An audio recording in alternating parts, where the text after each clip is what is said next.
नाट्य तरंग।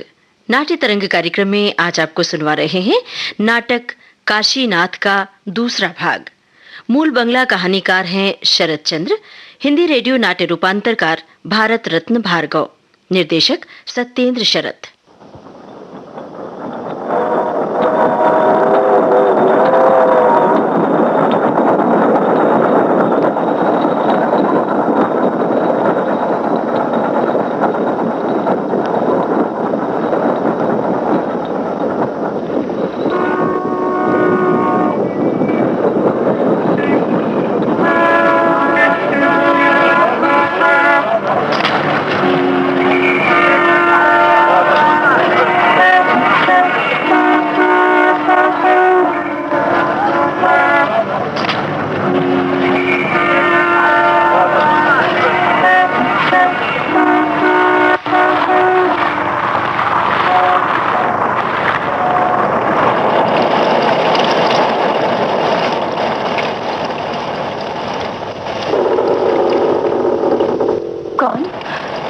काशी भैया? हाँ बहन, योगेश बाबू कैसे हैं? तुम आ गए काशी भैया, अब बच जाएंगे।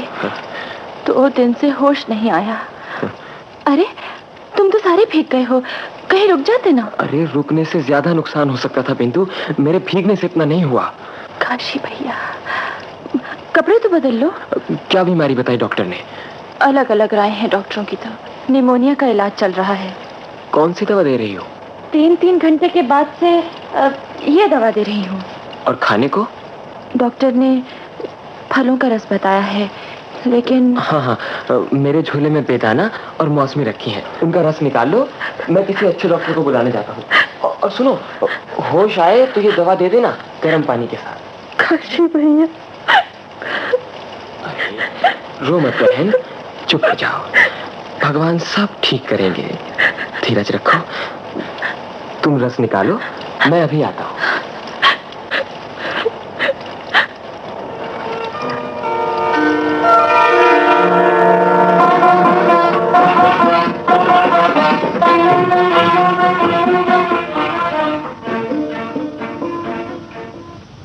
तीन 4 7 7 9 9 5 14 14 14। दीवान जी? जी मालकिन। आज 3 दिन हो गए, उनका कुछ पता नहीं है। आपने खोज खबर नहीं ली? कुछ बताकर नहीं गए मालकिन। कोई चिट्ठी आई थी, मुझसे कहा खजांची से 3000 रुपया लिया। उन्होंने रुपया लिया और चुपचाप चल दिए। 3000 रुपया? हाँ मालकिन। लेकिन आपने मुझसे भी नहीं पूछा, अपनी मर्जी से दे दिए? जी मालकिन, वो कोई जरूरी काम आ पड़ा होगा मालकिन। ऐसा कोई जरूरी काम नहीं हो सकता जिसके बारे में मुझे बताने की जरूरत ही ना समझी जाए। अब आगे से रुपया पैसा देने से पहले मुझसे पूछ लिया करिए। क्या मालकिन, कुंवर साहब को भी? हाँ, ये रुपया इसलिए नहीं कि जिसका मन आए जहाँ चाहे उड़ाता फिरे। मेरी इजाजत के बगैर उन्हें रुपया न दिया जाए। माफ करें मालकिन, ये तो मुझसे नहीं हो सकेगा। मैं कुंवर साहब को कैसे मना कर सकता हूँ? तो फिर मुझे आपको ही मना करना होगा। जमींदारी का काम देखने के लिए मुझे नए मैनेजर की जरूरत होगी। वकील साहब के पास खत पहुंचवा दीजिए, आज शाम ही मुझसे मिल लें। जैसे आपकी इच्छा मालकिन, लेकिन ये काम ठीक नहीं। इससे बाबूजी की आत्मा को बड़ा कष्ट होगा। दीवान जी, मेरी बातों में दखल अंदाजी करने की कोई जरूरत नहीं। मुझे नौकरों से उपदेश सुनने की आदत नहीं है। सारी जिंदगी आपने यहीं काटी है, इसलिए मैं कोई कड़वी बात आपसे नहीं कहना चाहती। और कहना बाकी रह गया, ये दिन भी देखना था।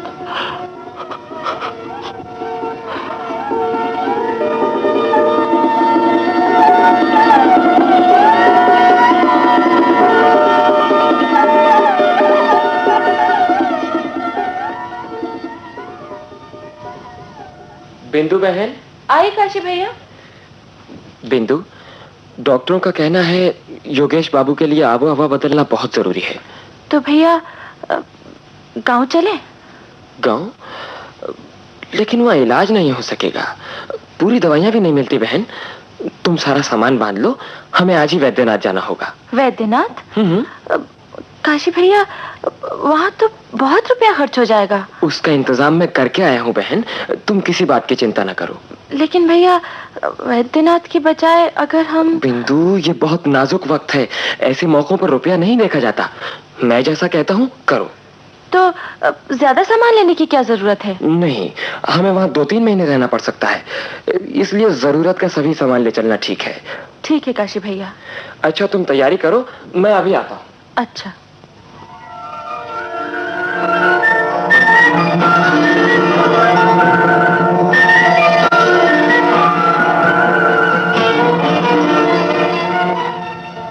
ईश्वर का लाख लाख धन्यवाद बिंदु, योगेश बाबू बिल्कुल ठीक हो गए। अब इनके खुराक का ध्यान रखना और इन्हें ज्यादा भागदौड़ ना करने देना। अब चिंता की कोई बात नहीं। काशी भैया, तुमने ही इन्हें बचा लिया, वरना भगवान जाने क्या होता। ये सब छोड़ो बहन, अब तुम कलकत्ते जाने की तैयारी करो। मैं भी गांव लौटूंगा, बहुत दिन हो गए गांव छोड़े हुए। हाँ काशी भैया, अब तुम्हें जाना चाहिए। मैं भी कितनी स्वार्थी हूँ काशी भैया, अपने काम के लिए तुम्हें इतने दिनों तक भाभी से अलग रखा। ना, ये सब ना कहो बहन, ये काम मेरा ही तो था। हाँ, एक छोटी सी बात कहनी थी। तुम्हें कभी भी रुपए की जरूरत पड़े तो मुझे लिख भेजना, इतना सा भी संकोच ना करना, तुम्हें मेरी शपथ। कैसी बातें कर रहे हो काशी भैया, तुमसे कैसा संकोच, तुम्हारे अलावा मेरा और है ही कौन।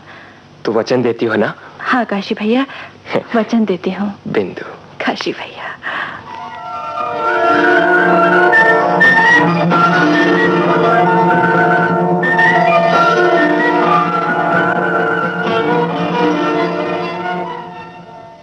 राम राम मालिक। राम राम गोकुल। दीवान जी। अरे राम राम मालिक, राम राम। पूरे 3 महीने बाद सरकार वापस आए हैं। अच्छे हैं सरकार? नहीं, कुंवर साहब।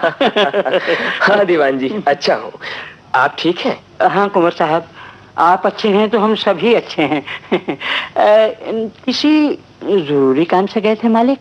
हाँ दीवान जी, बहुत जरूरी काम था, मेरे न जाने से अनर्थ हो जाता। ओह, अब ठीक हो गया मालिक? हाँ, अब सब ठीक हो गया, अब मुझे जाने की जरूरत नहीं पड़ेगी।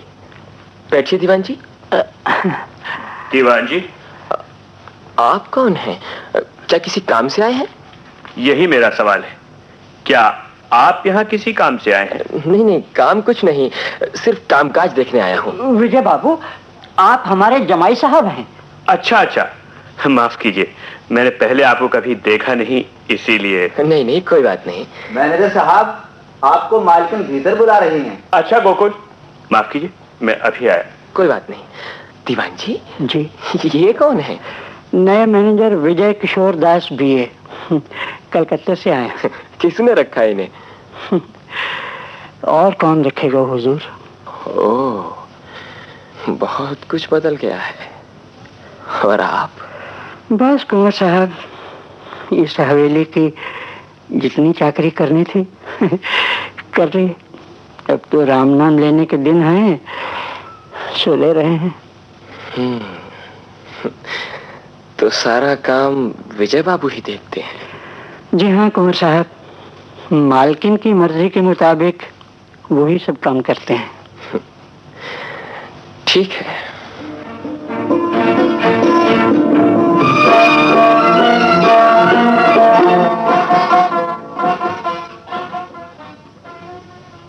विजय बाबू, मैंने आपको ऊपर बुलाया था। जी हाँ, लेकिन अभी फुर्सत नहीं थी, इसीलिए कहलवाया था कि फुर्सत मिलते ही आऊंगा। कोई बात नहीं, मैं ही चला आया।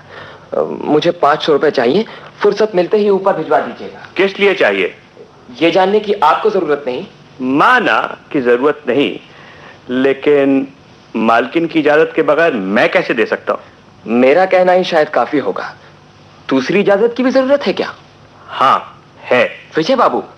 माफ कीजिए काशी बाबू, जब तक मालकिन मुझे हुक्म नहीं देती, मैं आपको 1 पैसा नहीं दे सकता। कमला, तुम अपने नए आदमी को अलग कर दो। किसे? जो तुम्हारा नया मैनेजर बन के आया है। क्यों? उसने मेरे साथ अच्छा सलूक नहीं किया। क्या किया है? मैंने उसे बुलाया था, सो खुद ना आकर नौकर से कहलवा भेजा कि मुझे फुर्सत नहीं, जब होगी तब आऊंगा। हो सकता है कि फुर्सत ना हो, फुर्सत भी न मिलने कैसे आता? मान लिया कि फुर्सत नहीं थी इसलिए नहीं आ सका, लेकिन जब मैंने खुद जाकर रुपए मांगे तो कहता है मालकिन की इजाजत के बगैर नहीं दे सकता। कितने रुपए मांगे थे? 500। नहीं दिए? नहीं, तुमने क्या मुझे रुपए देने की मनाही कर दी है? हाँ, इस तरह रुपए उड़ा देना मैं पसंद नहीं करती। क्या मुझे रुपए देना उड़ा देना है? किसी भी तरह हो, नष्ट करने का नाम ही उड़ा देना है। कमला, जरूरत पर खर्च करने का नाम नष्ट करना नहीं है। कौन सी जरूरत है? किसी को देना है। देना तो है, पर लाओगे कहां से? तुम्हारे पास हो तो जाकर दे दो, मैं मना नहीं करूंगी। कमला, ये क्या कहा तुमने? कमला, सुनो कमला, सुनो तो।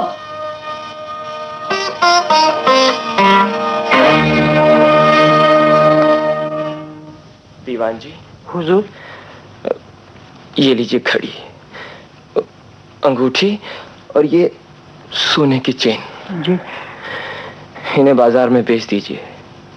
जितने रुपए मिले उन्हें श्रीमती बिंदु वासिनी देवी के नाम इस पते पर कलकत्ते मनी ऑर्डर करा दीजिए। जो हुक्म मालिक, अभी जाता हूं।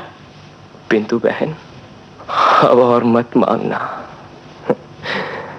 अब तुम्हारे काशी भैया के पास कुछ भी नहीं रहा, कुछ भी नहीं।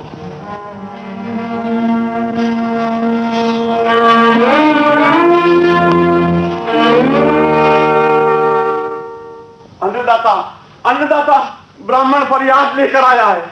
अगर आपसे भी न्याय नहीं मिला तो यही प्राण त्याग दूंगा। शांत रहिए महोदय, आपके साथ कोई अन्याय नहीं होगा। पूरी बात साफ साफ बताइए। सरकार, मेरा नाम फटिक बंदोपाध्याय है। 6 साल पहले तक क्षेत्रपाल वाली जमीन बंजर पड़ी थी। उसी जमीन के साथ बांकीपुर गांव की हद शुरू होती थी। बड़े सरकार ने मुझे वहां बसाया। मैंने उस जमीन को दिन रात एक करके ठीक किया।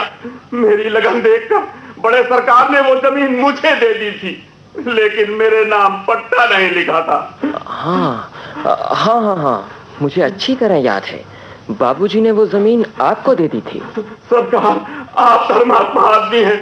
दूर दूर तक आपका यश फैला है। मुझ गरीब ब्राह्मण का जीवन बचा लीजिए। अरे बंदोपाध्याय जी, देखिए मेरे पैर तो छोड़िए, मैं समझा दूंगा उन्हें।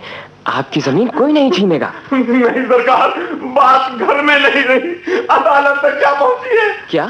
हाँ सरकार, आपकी धर्मपत्नी कमला देवी ने मुझ पर झूठा मुकदमा दायर किया है। सरकार, ये देखिए सम्मन। बात यहाँ तक पहुंच गई है। बंदोपाध्याय जी, आप निश्चिंत रहें, मैं वही करूंगा जिससे आपके साथ न्याय हो। सरकार, जब मुकदमा किया गया है तो मैं भी मुकदमा लड़ूंगा और आपको अपना गवाह बनाऊंगा। मैं गरीब आदमी हूँ, आपके साथ लड़ना मुझे शोभा नहीं देता, लेकिन जमीन छिन जाने पर तो मैं भिखारी हो जाऊंगा। आप विश्वास रखिए बंदोपाध्याय जी, मैं आपका अनिष्ट नहीं होने दूंगा। बस सरकार, आप ही का आसरा है। निश्चिंत रहिए बंदोपाध्याय जी, मैं आज ही बात करता हूँ। विजय बाबू। जी हाँ। वो क्षेत्रपाल वाली जमीन के लिए आपने समन दिया है? जी हाँ, भिजवाया तो है, लेकिन वो जमीन अपनी नहीं है। बाबूजी मेरे सामने उसे फटिक बंदोपाध्याय को दे गए हैं। लेकिन कागजात में कोई ब्यौरा नहीं है। ना हो, मैं जो कह रहा हूँ। सुनिए, वो मुकदमा वापस ले लीजिए। मुकदमा वापस नहीं लिया जा सकता। क्यों? मालकिन का हुक्म है। मालकिन ने क्या दूसरों की चीज छीन लेना सिखाया है? वो हम लोगों की जमीन है। नहीं, वो हमारी जमीन नहीं है। मैं आपसे कोई बहस नहीं करना चाहता, मैं तो सिर्फ नौकर हूं। जैसी आज्ञा हुई है वैसा ही किया है और करूंगा। विजय बाबू अपने काम को समझते हैं, उनके काम में दखल देने की जरूरत नहीं है। ठीक है कमला, मैं ये अन्याय नहीं होने दूंगा। अगर जरूरत हुई तो मैं अदालत में बंदोपाध्याय जी की तरफ से गवाही दूंगा।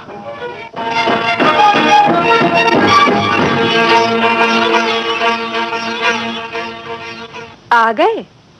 हाँ। भोजन कर लो। सुना है क्षेत्रपाल वाली जमीन के मुकदमे का फैसला आज सुना दिया गया। हाँ। हम मुकदमा हार गए। हाँ। तुम्हें खुशी हुई होगी, है ना? खुशी नहीं हुई, अच्छा जरूर लगा है। घर के भेदी विभीषण के कारण सोने की लंकापुरी भस्म हो गई थी, जानते हो ना? जानता हूँ। जानोगे क्यों नहीं? वो भी तो दूसरों के ही अन्न से आदमी हुआ था। इसी से सोचती हूँ, जो हमेशा से दूसरों की रोटियां खाकर इतना बड़ा हुआ है और अब भी जिसे दूसरों की रोटियां न मिले तो भूखा रहने की नौबत आ सकती है, उसे सच बात कहने की हवस क्यों? और इतना अहंकार किस बूते पर? कसाई भी जिसका खाता है उसकी गर्दन पर छुरी चलाने में हिचकता है। कमला, जो अपनी स्त्री के अन्न से जिंदगी बसर करता है उसको इतना तेज शोभा नहीं देता। दिन पर दिन जैसा तुम्हारा व्यवहार होता चला जा रहा है, उसे देखते हुए अगर आंखों का लिहाज न होता तो घर से निकाल बाहर करती। हाँ, कर ही देती।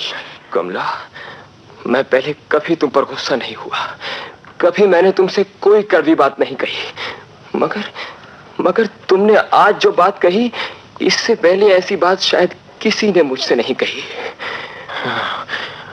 आज से मैं अब तुम्हारी रोटी नहीं खाऊंगा। देखो इससे अगर तुम सुखी हो सको तो। अगर सत्यवादी हो, अगर आदमी हो तो अपनी प्रतिज्ञा पूरी करना। जरूर करूंगा कमला, पर तुमने जो बात कही वो तुम्हारी ही चिरशत्रु होकर रहेगी। मैंने तो तुम्हें क्षमा कर दिया कमला, पर ईश्वर क्या तुम्हें क्षमा करेंगे? तुम्हारे शाप से मेरा कुछ नहीं बिगड़ेगा। ऐसा ही हो। भगवान जानते हैं कमला, मैंने तुम्हें शाप नहीं दिया, बल्कि आशीर्वाद देता हूं। धर्म में मति रखती हुई तुम सुखी रहो।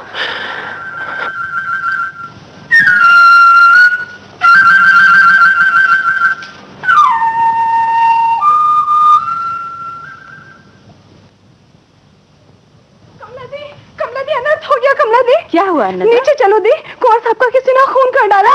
क्या? हाँ, वो अंधेरी रात में अकेले कहीं जा रहे थे, रास्ते में किसी ने उन पर हमला कर दिया। ये क्या हुआ? कहाँ है वो? नीचे बैठे चलो ना। चलो चलो।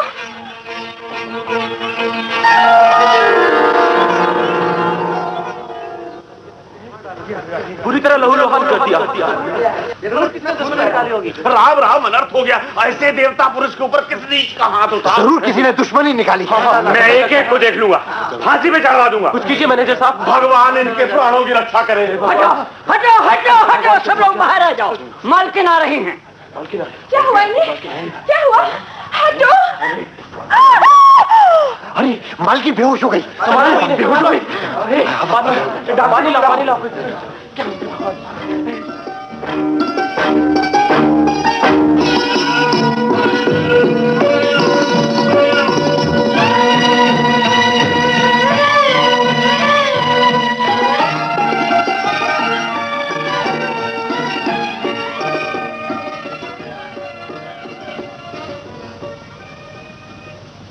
दो दिन हो गए बिंदु बहन, कुंवर साहब ने आंखें तक नहीं खोली, बस बेहोशी में आपका नाम लेकर बड़बड़ाते रहे। इसीलिए आपको तार देकर बुला लिया। आपने बहुत अच्छा किया दीवान जी। आपकी देखभाल से ही शायद काशी भैया बच जाएं। कितना खून बह गया है, न जाने किसने दुश्मनी निकाली है। पुलिस दारोगा आया था, आधी बेहोशी में भी कुंवर साहब ने किसी का नाम नहीं लिया, बस यही कहते रहे, मैं किसी को नहीं पहचानता। कमला भाभी भी तभी से बेहोश पड़ी हैं। हाँ, कुंवर साहब की हालत देखकर जोर से चीखी और बेहोश हो गई। बिंदु दी, जल्दी आओ। क्या हुआ अन्नदा? कमला दी का सारा बदन अकड़ता जा रहा है, जल्दी चलो। दीवान जी, आप काशी भैया के पास चलिए, मैं भाभी के पास से होकर अभी आती हूँ। जी अच्छा। अन्नदा, इनकी हथेली और तलवों पर मालिश करो। अच्छा, अभी करती हूँ। इन्हें होश आ रहा है।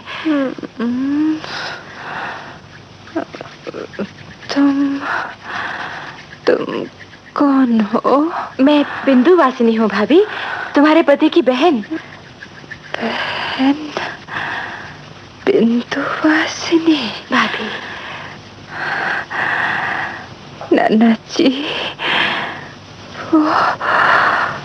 वो कैसे हैं? अच्छे हैं भाभी, बुखार घट गया है। डॉक्टर ने कहा है अब खतरे की कोई बात नहीं। अन्नता। हाँ कमला दी, मैं कब से बेहोश हूँ? परसों सवेरे बेहोश होकर गिर पड़ी थी, इस बीच फिर तुम्हें होश नहीं आया। परसों? भाभी डरो मत नाना जी, अब मैं बेहोश नहीं होंगी। लेटी रहो भाभी, लेटी रहो। पानी पियोगी? ये लो। बस बस बस, लेटी रहो, मैं चम्मच से पिला दूंगी।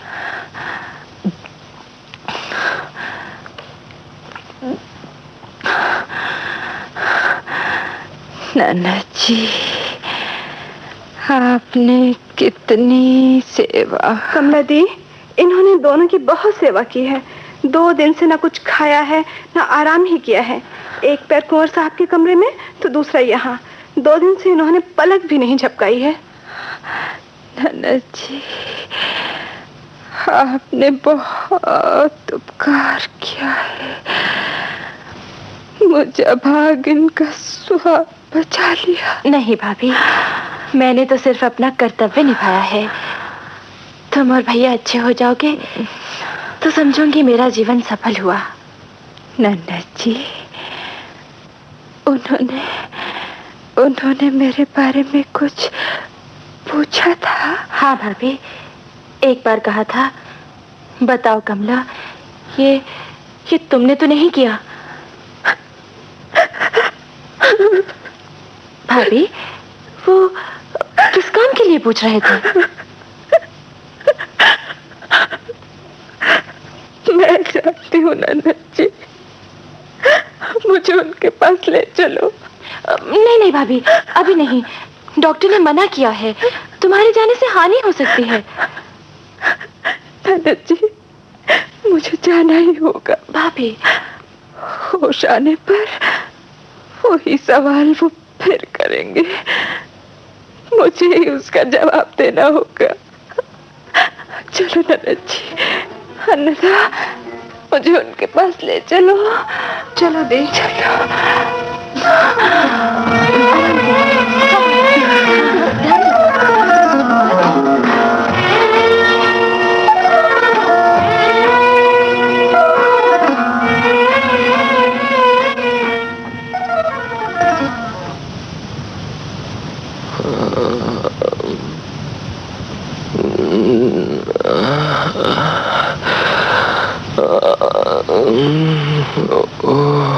काशी भैया को होश आ रहा है। कौन? बिंदु? हाँ हाँ भैया, मैं। अरे, ये पैरों पर कौन है? काशी भैया, भाभी है। कमला?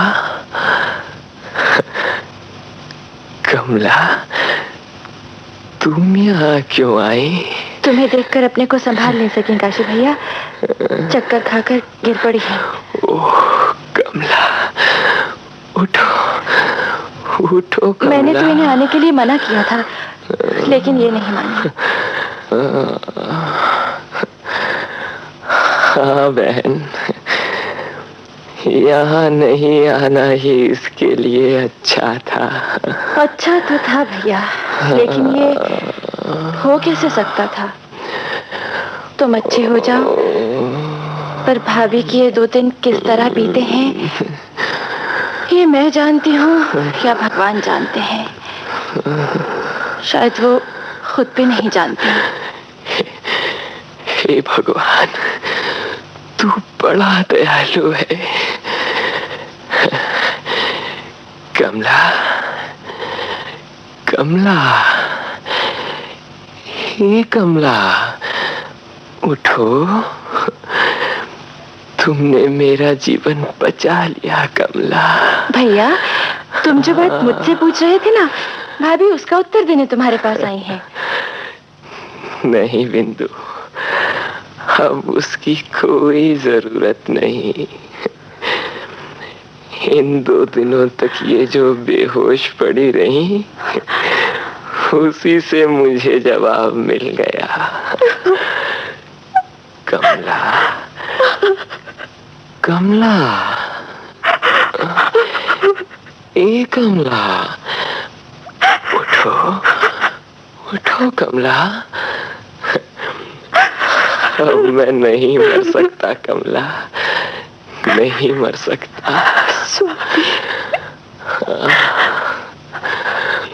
मुझे क्षमा कर दो। उठो उठो कमला, मैंने ही नहीं, ईश्वर ने भी तुम्हें क्षमा कर दिया कमला। कमला ना, कमला ना।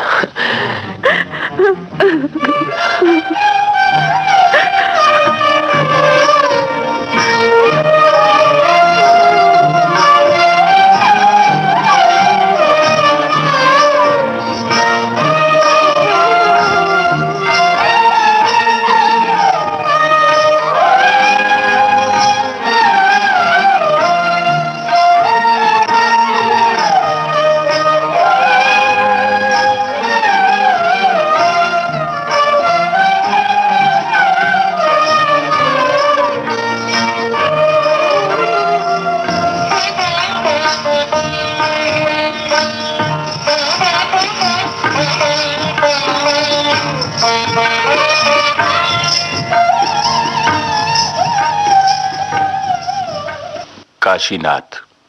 अभी आपने ये नाटक सुना।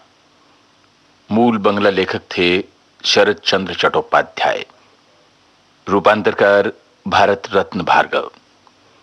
जिन कलाकारों ने इस नाटक में भाग लिया उनके नाम इस प्रकार हैं: वीना होरा, सुचित्रा गुप्ता, सोमा रायकवार, बी.आर. नागर, एच.के. पांडे, कृष्ण भूटानी, रमेश माथुर, एस.पी. शुक्ला, रामावतार शर्मा और नीरज शर्मा।